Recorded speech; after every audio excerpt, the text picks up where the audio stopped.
Aquí comienza Japonistas Chile, programa de integración cultural donde la música, el anime, la cultura japonesa se tomará a los micrófonos de la hoy.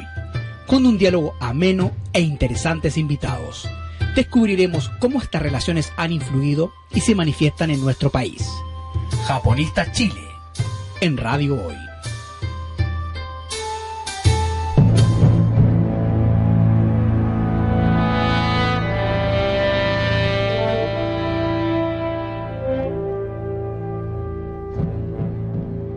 Muy buenas tardes, seguidores de Japonistas Chile. Estamos en el 8º programa de Japonistas Radio, empezando el mes de febrero, y tenemos noticias antes de empezar el programa. Desde este episodio en adelante vamos a contar con un coanimador, que ustedes ya lo conocieron por el último programa que tuvimos.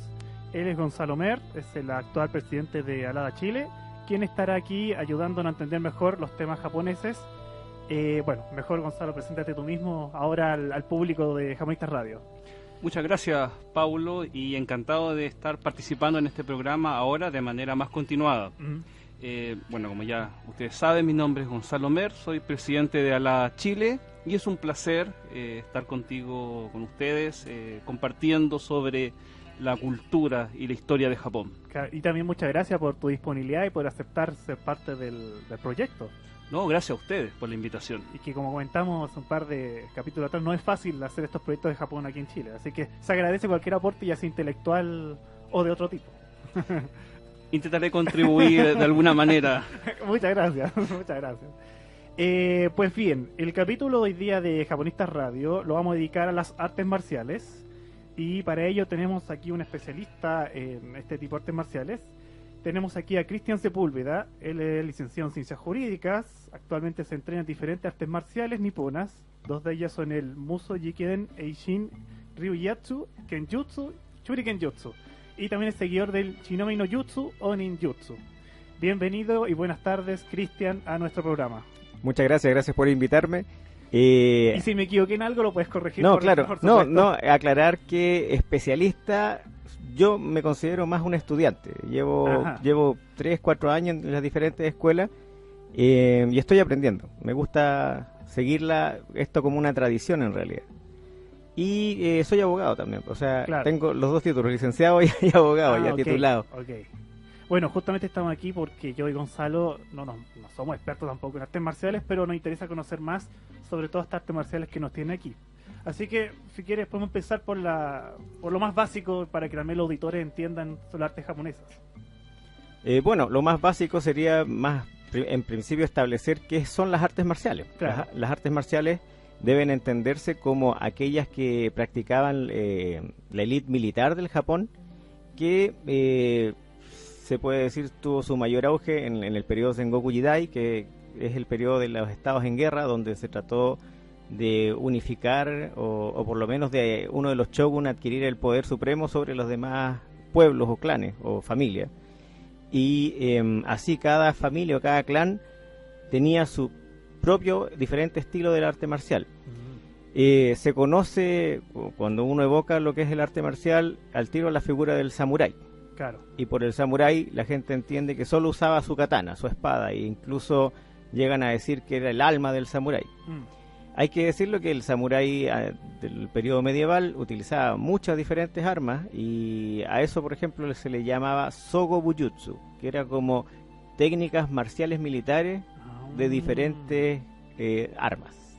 Ya, porque el arte marcial principal del samurái, el kendo, el kendo es un arte moderno deportivo, ya, que claro, se basa en el uso de la espada, cambiándola por una espada de bambú, claro, y que está ya estratificado como cómo se hacen los puntos, dónde se debe golpear y cuál es la actitud que debe mantener la persona cuando hace cada punto, porque incluso se hacen un gesto como ¡ya, gané!, le quitan el punto. Entonces es como toda una filosofía dentro de un deporte. Ya. Y claro, hay universidades en Japón que lo enseñan como parte del currículum, o hay universidades incluso de artes marciales en Japón. Claro, yo me acuerdo... esto ya en los años 90, ¿ya?, que las artes marciales se veían muy distantes de la cultura chilena. Yo, para serte sincero, mi primera relación con las artes marciales particularmente con el karate, fue un compañero que me pegó en primaria, cuando estaba como en quinto básico, me dejó llorando, pero ahí entendí la importancia del karate. Pero era algo aislado que estaba ocurriendo en Chile. Ahora hemos visto que han proliferado escuelas de Kung Fu, Tai Chi, Taekwondo. Entonces, ¿cómo tú ves el fenómeno de las artes marciales en Chile y si guarda o no una semejanza o una relación con lo que acontece en Asia? A ver, las artes marciales, hay que decirlo, yo soy de la época de los 80, entonces, como teníamos un gobierno férreo militar, no se podían practicar prácticamente. Las que llegaron así como el karate o incluso el tema de los ninjas fue por las películas. Las películas impactaron mucho en esa época. Recuerden que se dieron la saga de Karate Kid, apareció el ninja americano, toda la gente recuerda esas cosas. Pero claro, se enseñó principalmente karate, y el karate se enseñó como un sistema de tratar de formar a los niños desde pequeño, brindándole seguridad, autosuficiencia, cosas por el estilo. Ahora bien, claro, hemos avanzado mucho, ya estamos en el 2018 y proliferaron. Actualmente, ¿quién no conoce la UFC y las artes marciales mixtas? Entonces, saltamos de las artes asiáticas a cosas como el jiu-jitsu brasileño, que ya son modificaciones, y debido también a un montón de historia detrás de los japoneses que arrancaron de la Segunda Guerra Mundial, se establecieron en Brasil, se le enseñó a un brasileño, se mezcló con el capoeira. Al final tenemos una mixtura de todo esto, y actualmente un montón de dónde elegir, un montón de ramas, y también de artes marciales de diferentes países. ¿Cuál fue tu interés en relacionarte con las artes marciales y particularmente las disciplinas que tú ejercitas? Actualmente, mira, surgió porque en algún momento, ya en mi etapa adulto, después de los 18, haber sido como el año 96-97, por mi afición también a los cómics, empecé a ver que siempre se hablaba de que, por ejemplo, tal personaje sabía tales artes marciales. Incluso porque soy fanático de Sherlock Holmes. En Sherlock Holmes también aparece un arte marcial que el Conan Doyle la nombra Baritsu, pero se supone que es un arte marcial creado en Inglaterra que se llamaba Bartitsu, que venía del Jujutsu. Entonces yo empecé a investigar como cuál era la mejor arte marcial, porque uno siempre quiere saber, desde Bruce Lee, que la gente conoce, claro, a Bruce Lee, dicen cuál es la mejor arte marcial. Y yo buscando llegué al supuesto ninjutsu, que tenía, se supone, de la escuela Bujinkan, que tenía 9 escuelas diferentes, y quise aprenderlo. Y en esa época, incluso ya después de que había salido el general Pinochet como presidente de la República, no se podía enseñar, entonces se enseñaba a escondida. Ahí empecé. Tuve varios años que practiqué, dejé de practicar, practiqué, volví, y generalmente con el mismo sensei. No ahondé mucho, no tuve grados, no tuve nada, y retomé recién esto el 2010, 2011. Después de ver una película que como que me hizo el llamado de nuevo, que es de Jackie Chan con Jet Li, que se llama Viaje a China, Viaje a Asia, que es como una película americana, pero sentí de nuevo ese llamado a las artes marciales. Y volví a retomar Bujinkan de Hatsumi con otra maestra, con una maestra que se llama Viviana. Y me gustó, pero justo en ese momento apareció un investigador inglés llamado Anthony Cummins y empezó como a desvelar cuál era el verdadero origen del ninjutsu, de los shinobi, que es el nombre antiguo del ninja. Y me fui por ese camino, me empecé a investigar. Después llegué al sable japonés con la primera escuela Musojiki de Neichin Ryu, donde descubrí que habían 2 ramas que también se enseñan en Chile así como a puerta cerrada, que una es Masaoka-ha y la otra es Yamauchi-ha. Primero comencé con Masaoka-ha, pero tuve el problema de que el sensei que nos guiaba nos dejó botados. Entonces tuvimos que tratar de practicar por las nuestras, tomándonos de un sensei de argentino, que él nos mandaba videos y tratamos de hacerlo, pero a la larga se desarmó ese grupo. Y yo continuo con mi actual sensei, que es Edwin Contreras, que él hace como 4 años viaja a Japón y entrena con el maestro Sekiguchi Komei, y actualmente hoy día ya está en Japón haciéndolo, y nos enseña la rama Yamauchi-ha de la escuela, que a diferencia de la otra utiliza una katana mucho más larga, que es una katana como de filo de 90 centímetros. El total del largo de la katana son como 1,16 m. Entonces tiene toda una técnica diferente de desenvaine, de corte, de cómo llevar la punta para que corte y atraviese al enemigo y cosas por el estilo. Esa es una de las escuelas. La otra escuela que seguí fue una escuela de Shuriken Jutsu, que son lanzamientos de dagas, que también todos asocian a los ninjas, pero que deriva del arte del Kenjutsu. El samurái era el que utilizaba el Shuriken como una forma de distraer al enemigo y después cortarlo con la espada. Y esa escuela que yo sigo se llama Meifu Shinkageryu. Y el actual soke es Otsuka Yasuyuki. Y él lo tratamos de traer desde el 2014, viene año por medio. Entonces este año debería venir en octubre. Pero todos estos entrenamientos hasta el momento lo tenemos que hacer prácticamente a puertas cerradas, porque no tenemos que, por un problema con la norma actual, tenemos que hacer toda una presentación, tienen que nombrar a alguien, el representante en Chile, y para eso ponte la dirección general les exige que tenga un primer dan y un montón de cosas que no se puede desde cero, porque uno va aprendiendo de a poco. A ver, cuéntame eso, ¿cómo es el entuerto legal que hay allí? Hay toda una normativa de la Dirección General de Movilización Nacional que va de la mano con el Ministerio de Defensa, donde ciertas artes marciales no pueden ser enseñadas así abiertamente a no ser que tengan un representante en Chile. En el caso, por ejemplo, del Kenjutsu que nosotros seguimos, en algún momento se utilizan réplicas de espada o espadas con filo. ¿Por qué? Porque en algún momento hay que llegar a hacer cortes que se llaman tamechigiri, que es cortar un tatami doblado. El tatami es un piso que se utiliza en Japón, que está hecho como de un trenzado de hierbas o algo así por el estilo, y se corta, se dobla, se amarra y se corta, y eso lo hacen varias escuelas. Acá en Chile eso está como regulado, se puede decir, te pueden denunciar por andar portando una katana porque es un arma blanca. Y como se modificó la normativa de porte de armas y todo por el estilo, te puede llevar a algún problema legal.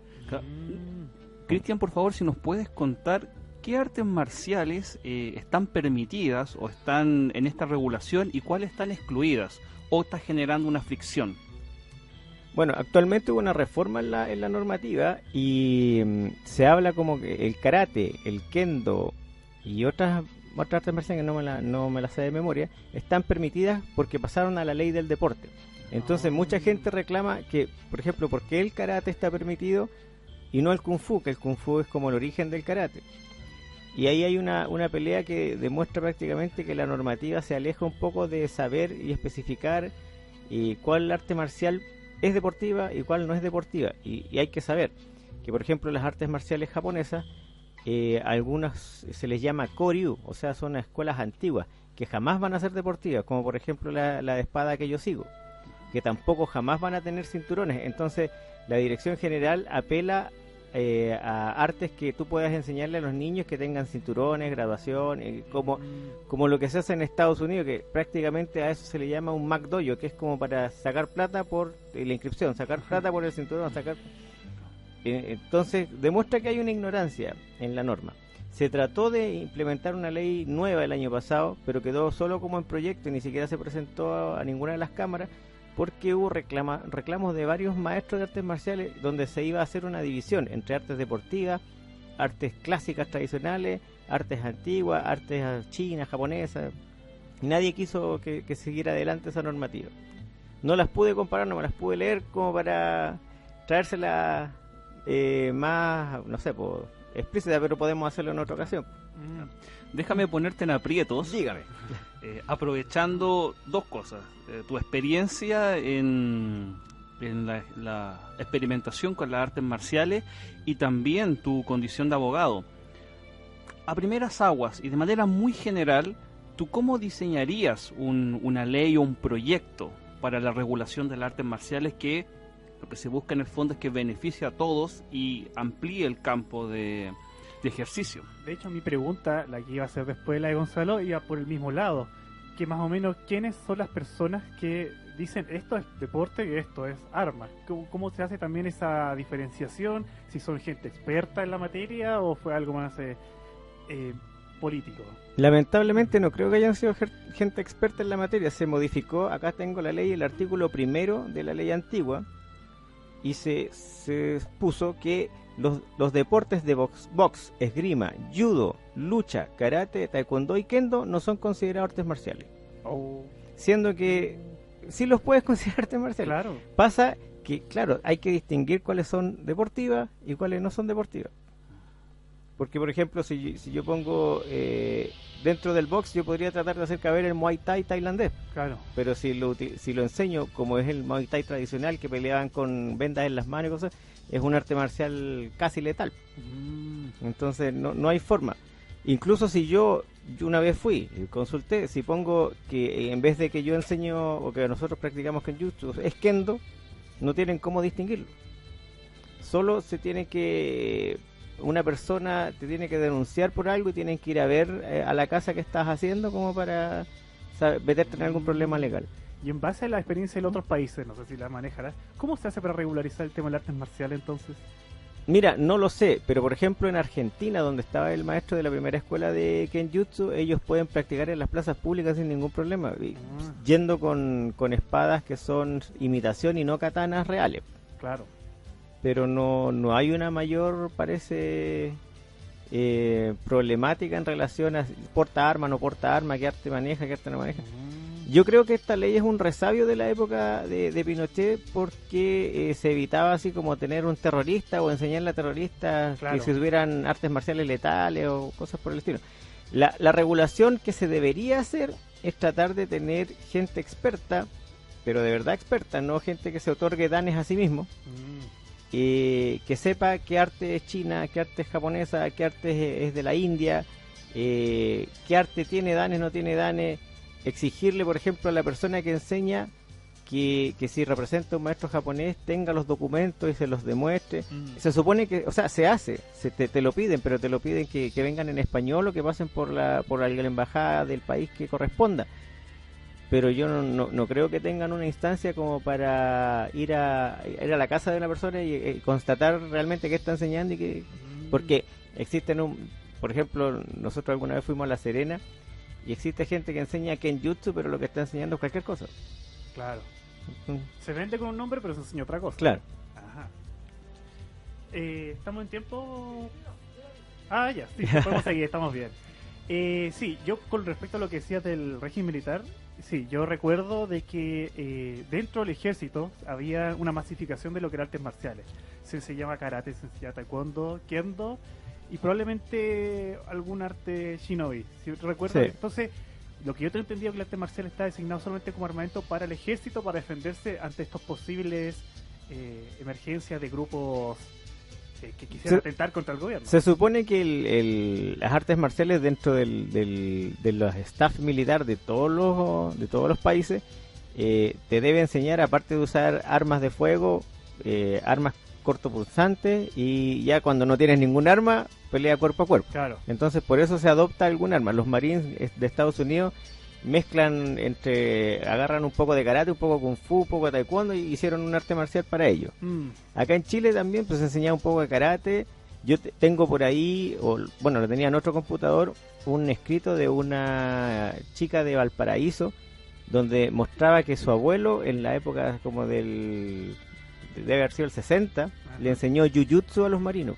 Entonces ese tipo de cosas se va implementando porque se supone que tú tienes que saber cómo defenderte en cualquier sentido, en cualquier forma.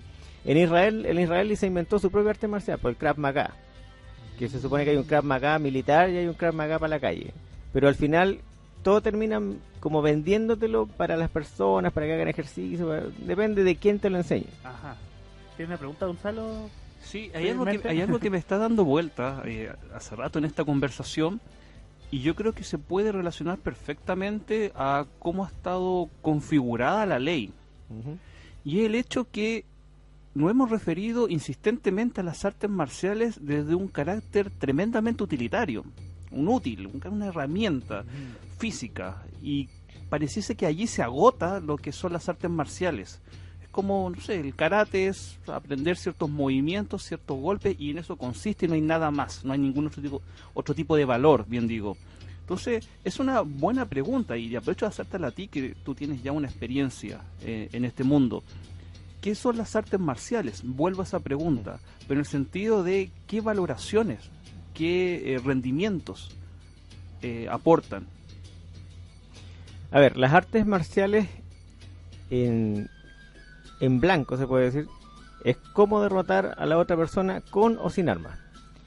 Desde los 90 o cuando ya se pudo enseñar más tranquilamente acá, las artes marciales han propendido, y casi la mayoría de las escuelas que aparecen publicitadas en internet o en otros medios, de que el arte marcial te enseña cómo ser mejor persona, porque te enseñan cómo destruir al otro, pero se supone que no te incentivan a destruir al otro. Claro.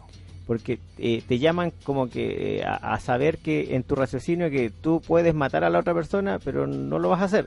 O incluso puedes ocupar otro tipo de salida en vez de llegar a la violencia pura y dura. A ese compañero mío no le enseñaron claro, esas enseñanzas. pero claro, eso depende del carácter de cada persona a quien le estás enseñando. Y se supone que un buen maestro debería distinguir quién tiene como la capacidad para seguir y quién no debería continuar. De hecho, en la mayoría de los colegios enseñan artes marciales porque le ven ese lado valórico a las artes marciales. Que porque es bueno que nuestros niños también aprendan a pelear, porque trae una carga valórica, una carga reflexiva que sirve y es complementaria a los estudios de los jóvenes. Hay un programa que ustedes pueden quizás buscar en YouTube que se llama Samurai Spirit, que es de un luchador de kickboxer que era inglés, donde en alguno de los capítulos estaba buscando el Kobudo. Él le llama Kobudo, que sería como el camino militar antiguo, o sea, las artes militares antiguas, pero como camino. Cuando te hablan de Do, generalmente lo ven desde este punto de vista de la iluminación, de buscar una cuestión más moral detrás del arte marcial. Claro.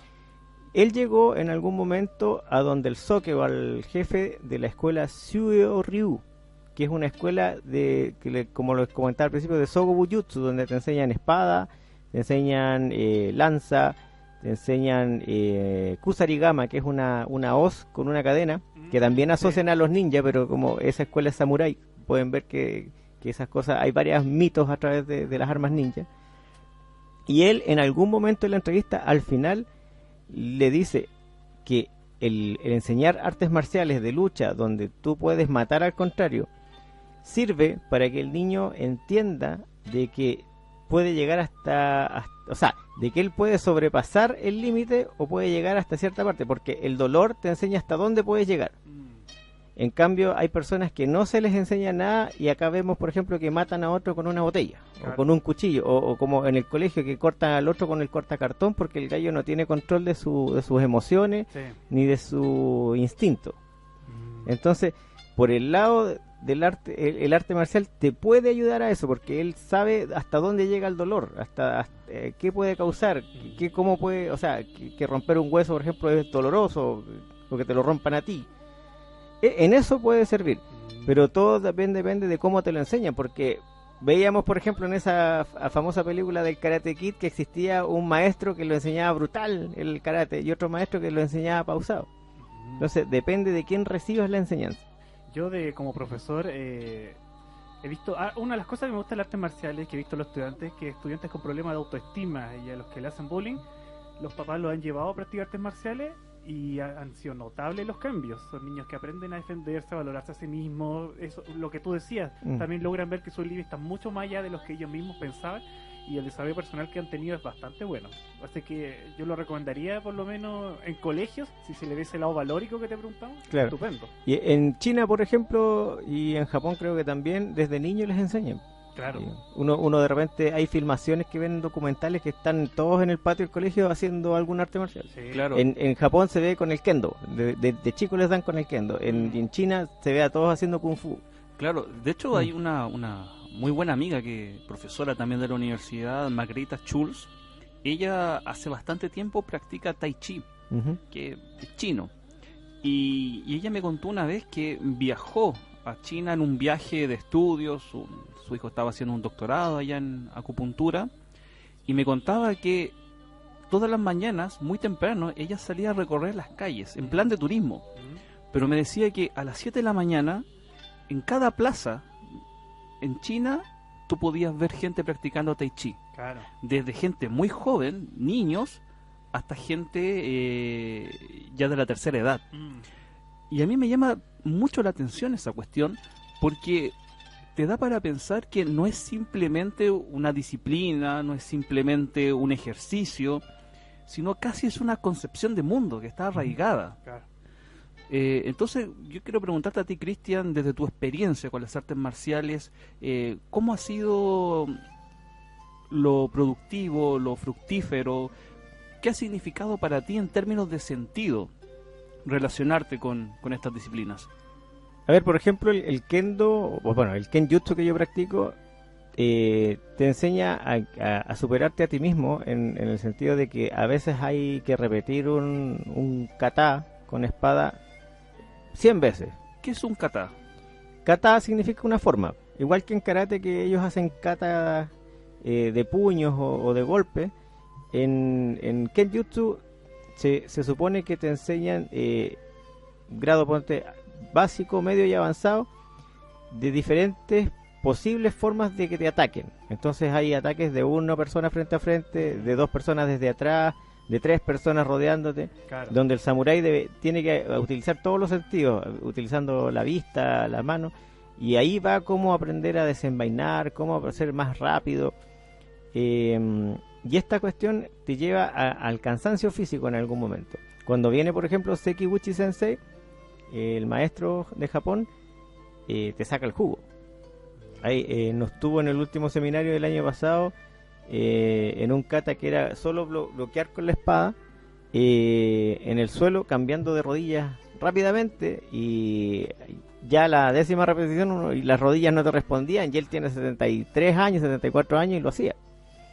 Entonces, si él lo hacía, tú tienes que hacerlo.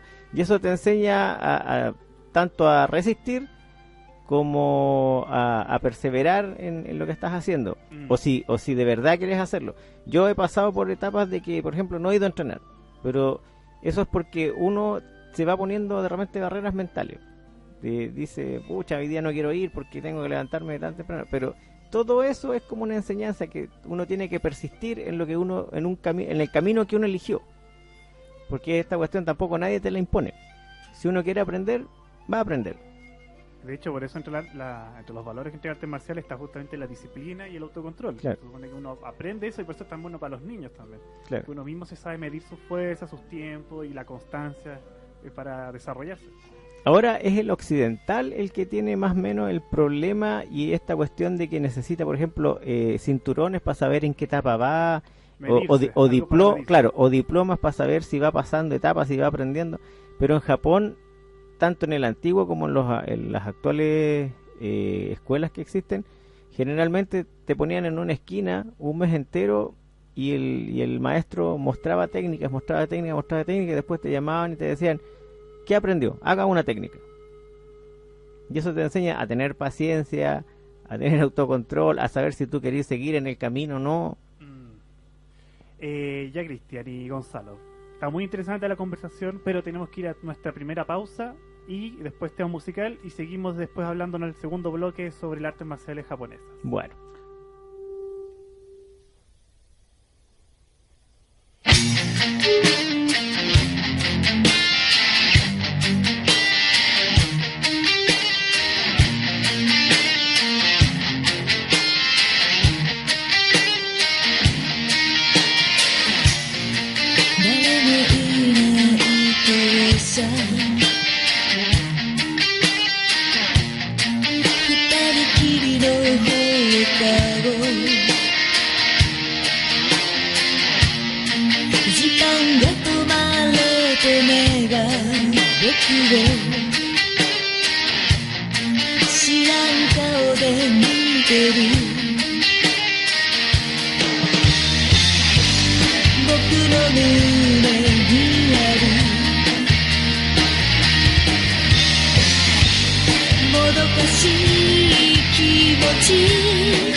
が僕を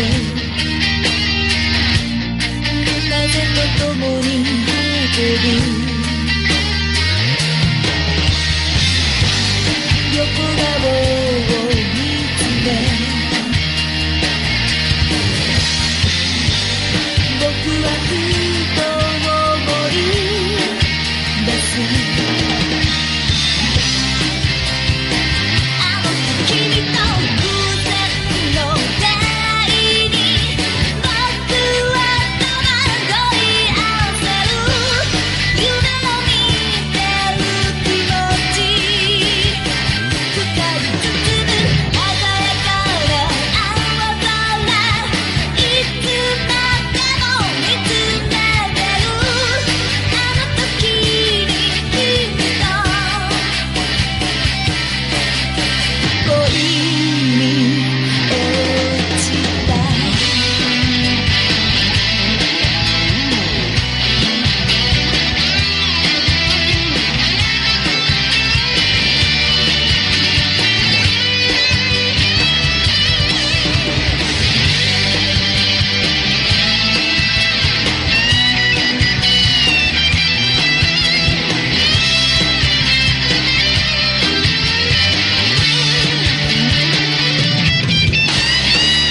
閉じて奏でる君に送るこの歌少し照れるけれど二人笑う鮮やかな思い出どこまでも覚えてるあの時をずっと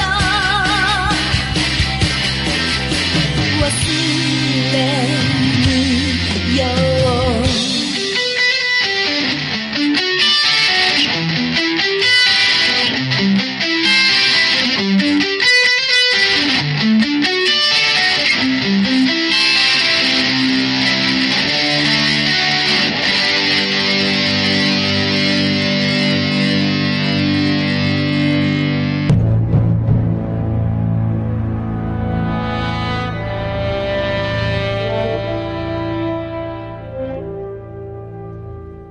Ya estamos de regreso en la segunda parte de Japonistas Radio con Cristian de invitado que nos está explicando de las artes marciales.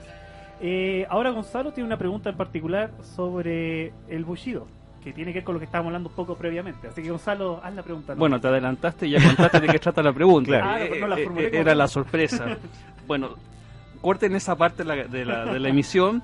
Y bueno, la pregunta era por una cuestión que uno suele confundirse bastante con varios conceptos que han pululado en la cultura popular sobre Japón, como samurái, el bushi, el bushido, el ninja, que uno a veces lo intenta pensar como sinónimo, pero tal parece que no es así. Entonces yo te quiero preguntar, Cristian, si nos puedes hacer un mapeado general y la distinción entre cada uno de estos conceptos. Bueno, generalmente se asocia la figura del samurái con el bushido. ¿Qué quiere decir esto? Un código de honor que se supone tenía el samurái y que eso lo ponía como en blanco y negro contra la figura del ninja, que siempre dicen que el ninja no tenía honor, que peleaba por detrás, que asesinaba. La realidad es que ese código llamado bushido surgió de un escrito, de un libro, de un descendiente japonés nacido en Estados Unidos de apellido Nitobe, quien escribió un libro en inglés acerca de las costumbres y por qué las formas de enseñanza que tenían los japoneses. O sea, quiso explicar a sus amigos en sus palabras por qué el abuelo y el papá se comportaban de tal forma delante de las visitas, o cómo saludaban, o que no daban la mano, por qué esto y esto otro. Y eso se llevó a una traducción japonesa y se presentó en Japón y sirvió como para incentivar el nacionalismo y después a la larga llevar al país a la Segunda Guerra Mundial. Pero anterior a eso, hay que decirlo, hay una diferencia fundamental entre el guerrero de la época del Sengoku Jidai, de los estados en guerra, donde cada familia y cada clan peleaba, con el guerrero posterior a Edo, que en Edo ya hubo una unificación y ya un shogun tenía todo el poder sobre el Japón. El periodo Edo estamos hablando del siglo XVI, XVII. Posterior al 1700, claro. En el Sengoku, los que nosotros llamamos samurai se le denominaba buchi, y buchi significa simplemente militar, y como eran clases sociales, era la clase militar. Ahora, incluso hubo una época en que, como fueron tantas las luchas, los propios campesinos podían optar a llegar a ser un militar. Y se les enseñó y se hizo la subclasificación entre samurái de a pie, samurái de alto rango, y dentro de esta misma clase de samurái aparecieron los shinobi o los ninjas, que eran como era un oficio de un buchi o militar especialista en alguna cosa, como en infiltración, como en el engaño, el robo, y en pocas ocasiones el asesinato. Aunque siempre te han mostrado en las películas que los ninjas mataban a sangre fría y cuestiones, claro, no era su primera misión. Su primera misión siempre era la recolección de información. Y eso significaba, por ejemplo, de traspasar de un clan a otro o de un pueblito a otro. Infiltrarse quiere decir que no lo detectaran, que pasara como un mercader, como no sé, como por ejemplo de estos que hacen circo en la calle. Y él se disfrazaba de esa forma, o de monje, para saber cuántos soldados había en el otro clan, cómo eran los terrenos, por dónde entrar, o de repente hacer un incendio para llamar la atención o robar alguna cosa. Posterior a eso, en Edo, el samurái tomó ese nombre, se supone, porque viene de un verbo dentro del origen etimológico que significa servir. El samurái de Edo pasó a ser una especie de funcionario administrativo, entonces aprendió protocolos, se le enseñó protocolos para funcionar dentro de los castillos, se empezó un poco más a pulir en lo que era la parte artística, la ceremonia del té, el sumie y todas esas cosas que actualmente se le conocen. Entonces en esa época, en el 1700, se escribió el Hagakure, que fue, como se puede decir, de donde surge la idea del Bushido. Ahora bien, el samurái guerrero tenía honor, porque existía este asunto del seppuku, y que era una forma o de castigo o de morir con honor sin manchar el nombre de la familia, pero no buscaba, como se dice ahora, la muerte. No era una persona que buscaba la muerte. Incluso hay escritos de samuráis de la época que dice que de la batalla prefirieron retirarse y ocupar como mejor peleo mañana y hoy día sobrevivo. Entonces hay todo un romanticismo que la gente, los occidentales, mantienen, pero que no es tan así. Claro, uno tiene la idea del samurái o el guerrero, dicho de manera muy general, muy romántico, un tipo, claro, que se enfrenta a la batalla, a encarar la muerte, cuya experiencia vendría a ser la realización o consumación de ese ideal del guerrero, de ver las flores del cerezo, escribir poesía, hacer pintura sumie, pero parece que no es tan así. No es tan así en el sentido de que de las muchas batallas que hubo en el Sengoku Jidai. Pero hay, por ejemplo, una escuela que se llama Ogasawara Ryu, que actualmente se conoce porque mantienen el tiro con arco a caballo, que también tiene una derivación de protocolo. Hay una escuela que te enseña solo protocolo, de cómo comportarte en la mesa, cómo comportarte ante una persona de mayor rango, todas esas cosas. Y hay una maestra asociada a la escuela que yo sigo de Kenjutsu, asociada al sensei Sekiguchi, que creó una escuela llamada Ryonen Ryu o Ryoen Ryu, donde ella enseña Naginata Jutsu, que es una especie de, le llaman alabarda, es una lanza con una punta curva. Uso de tanto, que es un cuchillo, porque se supone que la mujer del samurái utilizaba esas dos armas, pero a la vez ella pasó por esta escuela de Ogasawara de protocolo y es maestra, y es Menkyo Kaiden se llama, que te enseñan ya no te pueden enseñar más y te dan el título oficial, y lo enseña también dentro de esta escuela. Entonces se ha mantenido, pero como ramas aparte de una misma enseñanza, se puede decir. Yo tengo una pregunta técnica con algo que nombraste, el seppuku. Aquí en Occidente es conocido como harakiri. ¿Es lo mismo hablar de seppuku y harakiri? ¿Son lo mismo? Se podría decir que es lo mismo, pero una palabra es la vulgar y la otra palabra es la más la que mejor decir o la que mejor ocupar. Ya. Porque harakiri significa literalmente destriparse. En cambio, ok. seppuku tiene toda la idea de morir con honor, morir en un ritual con honor. Ah, perfecto. Es más solemne. Claro. Asimismo, por ejemplo, mucha gente toma la historia de los 47 Ronin como el epítome del samurái con honor, y todo, pero si uno examina la historia de los 47 Ronin, ellos se comportaron como shinobi. Estuvieron 2 años, por ejemplo, callados, después de que cometieron la falta, según ellos, contra su señor, para tratar de infiltrarse en las filas del que hizo cometer la falta al otro, porque fue una falta protocolar al final de cuentas, y por eso lo mandaron a hacerse el seppuku al señor de los 47 Ronin, y ellos se vengaron, porque en Japón la enseñanza antigua de la venganza era muy importante. Sí. A los niños se les enseñaba, por ejemplo, el cuento de... Era casi una institución el tema de la venganza. Y Claro. no era mal visto como... No, visto se acá, le por enseñaba, ejemplo. a los niños siempre se les enseñaba el cuento del cangrejo y el mono. Y ese cuento te enseña que al final es mejor vengarte de las personas que han pasado a llevar a tu familia. Pero si por ejemplo buscáis ese cuento ahora en YouTube, vais a encontrar una versión súper suave, que al monito al final le pegan y el monito se arrepiente de todo lo malo que hizo. Pero el cuento era que los cangrejos pequeños, hijos de la cangreja que el mono mataba, se vengaban ayudándose de otras personas a matar al mono al final. Qué interesante. Ah. Bueno, supongo que el cuento ha sido adaptado a los nuevos tiempos. Sí, pues, Por para supuesto. suavizarlo para los niños actuales. Como los cuentos medievales también. Claro, Claro, porque sí. si es por venganza, yo creo... Eso mismo, pues, la figura del Sí. samurái se suavizó y se romantizó igual que Claro. la de los caballeros medievales. Claro. Igual como lo veía el Quijote cuando el Quijote leía sus novelas románticas y veía que tenía que salvar una dama y Claro. lo mismo. Otra figura muy romántica también Ajá. del Buchi, y esto te lo voy a preguntar solamente para generar una controversia.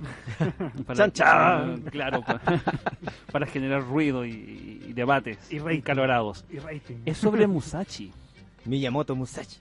Claro, él se ha considerado, o cualquier libro de historia, por lo menos de difusión en general, aparece él como el epítome del guerrero Buchi, en tanto que encarnaba toda la realización del arte de la espada, la poesía, la caligrafía, el sumie y todo lo que tiene que ver con la relación con el budismo zen.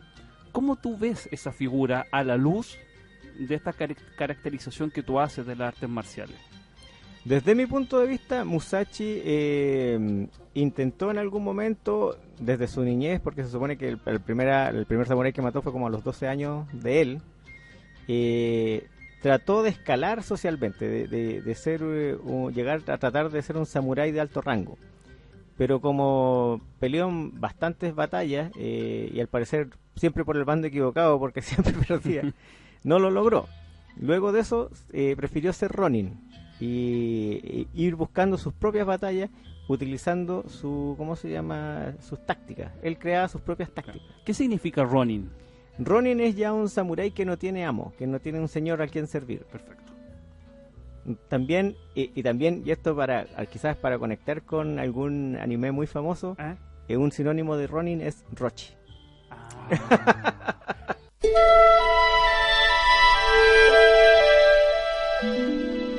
Ya estamos de regreso en la tercera y última parte de Japonistas Radio. Ya esto es para concluir. Y tengo que darle una información que se me había olvidado dar con el primer tema musical.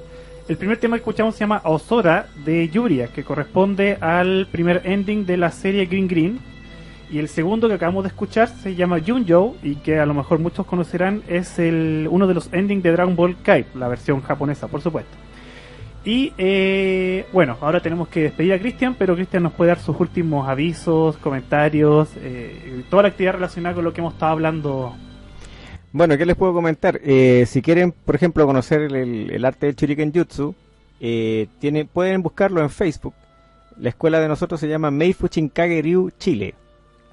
Chinkage se escribe con S, H y K en el medio. Si y quieren, el que, claro. Me envías los links y Sí, le hacemos bueno. difusión por Japonistas Chile. Bueno, y la otra escuela, la escuela de Kenjutsu con el Sensei Edu Contreras, está como Hakusan Yaijutsu Dojo. Ustedes la buscan en Facebook y la van a encontrar. Ajá. Hakusan también con H. Ahí lo enviamos para que lo vean. Claro. Y yo tengo una página, modestamente, donde trato de desmitificar también esto de los ninjas y todas estas cosas, que se llama Artes Marciales, el Camino del Budoka. Hay gente de todas partes del mundo que siempre se interesa y entra y aporta también, ponen hasta libros para descarga y cosas por el estilo que ustedes pueden ver de artes marciales antiguas. Hay unos libros muy antiguos que parece que son de bibliotecas públicas de Jujutsu, súper viejos, en japonés. Ya saben, pues, si quieren conflictos, controversias, asperezas, Si tienen algo que decir también, pues tanto apoyo como en contra, el debate no es malo. Y lo otro que como nos quedan 3 minutos, creo en la pausa recordamos también lo de Rurouni. Sí, lo puedes nombrar, sí, Gonzalo. precisamente, porque yo sé que muchos auditores deben estar pensando, pero ¿y Rurouni Kenshin? ¿Cuál es su relación con el samurái, con el Ronin? A ver si tú nos puedes aclarar en los minutitos que quedan. Bueno, de lo poco que sé, porque vi parte de la serie animada y vi 2 de las 3 películas, se presenta a Kenshin como un Ronin, o sea, alguien que ya no tiene amo y que tomó como la decisión de no querer seguir matando, entonces por eso también cambia el filo de su espada. Claro. Y cosas por el estilo, pero sería en esta realidad ficcionada un Ronin, un samurái sin amo, que más encima era como el maestro de un estilo Niten Mitsurugi, que era como el único discípulo descendiente de ese estilo. Ahí, en ese aspecto, se podría comparar a Musashi, porque Musashi también se supone que tenía un estilo particular, Niten Ichiryu, que es como el uso de 2 espadas. Pues bien, pues ya hemos terminado, entonces creo que ya hemos hecho las preguntas pertinentes para conocer más de las artes marciales, no solamente japonesas, sino que también de otros orígenes. Bueno, por supuesto que hay mucho más que hablar. Aquí ya Cristian nos dijo que el tema es bastante vasto, enorme, por lo tanto yo creo que Cristian puede seguir viniendo en los próximos programas. Cuando me inviten. Pero ya van a tener que ser temáticos por arte marcial, porque parece que esto es muy grande. Claro, el tema del arte marcial es inmenso, y un tema que no tocamos y sería bueno en una futura entrevista es la relación con el anime y el manga. Por supuesto. Entonces este episodio lo vamos a dejar como la introducción a las artes marciales para lo que venga después. Bueno, así es, no hay problema. Así es. Y denle me gusta, compartir el podcast, hacer un llamamiento masivo a escuchar a Cristian. Y si quieren saber, por ejemplo, cuáles son las desmitificaciones de los shinobi o los ninjas, cuáles son las cuestiones como que las que no usaban, las que se usaban, pidan que vuelva. Claro, ya saben, pidan que vuelva. Bueno, entonces nos despedimos, nos vemos el próximo viernes en el mismo horario aquí en Japonista Radio. Y bueno, y desde el próximo viernes ya con la compañía fija de Gonzalo Mer. Así es, pues, nos estamos encontrando el próximo viernes. Ha sido un gusto, me despido de Cristian y de Paulo. Y muchas gracias por tu visita, Cristian. No hay de qué, muchas gracias por invitarme.